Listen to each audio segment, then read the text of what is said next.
This week, in the autumn statement, the Chancellor took credit for halving inflation, one of Sunak's 5 original pledges. However, in the clips I'm about to show you, we've got Jeremy Hunt contradicting what Jeremy Hunt actually said. And what I'd like you to do is tell me which Jeremy Hunt is correct. So, to give a little bit of context, inflation is measured in separate ways, the two main ones being CPI inflation and core inflation. CPI is known as the Consumer Price Index and is a measure of the cost of living for a typical person. Core inflation looks mostly at the energy and food prices. CPI takes these out because they tend to be quite volatile. Core inflation was at 6% in the months leading up to September and dropped to 5.7% in October. At the time of recording, November's has not been released.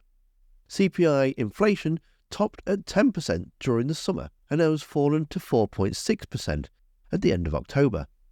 So when CPI inflation was at 10%, it was absolutely nothing to do with the government. They couldn't do anything about it. It was all global factors, it was the war in Ukraine, it was the pandemic, it was more global factors, the Labour Party's fault, it was the militant unions, it was the striking doctors, you name it, it was everybody else's fault apart from them.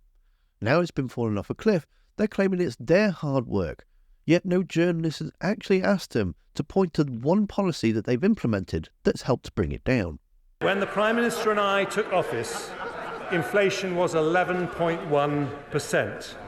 Last week it fell to 4.6%. We promised to halve inflation and we have halved it. Of keeping inflation down. Your government has pledged now to halve inflation.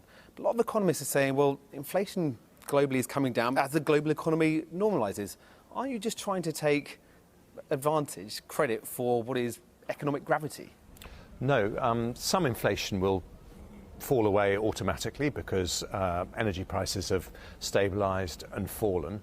But the underlying inflation, what's called the core inflation rate, which excludes those factors, is still well above 6%.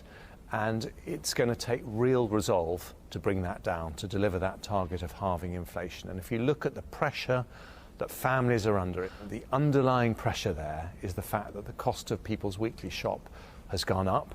That's causing real pressure, and that's why we need to stick to our plan to bring that down. That will take the pressure off families.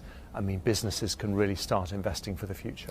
Core inflation is something that they could have actually got a hold of, and they could have done something about, such as windfall taxes on the oil and gas companies to take away some of that excessive profits to help pay for energy prices. However, they prioritised the oil and gas companies over their own citizens.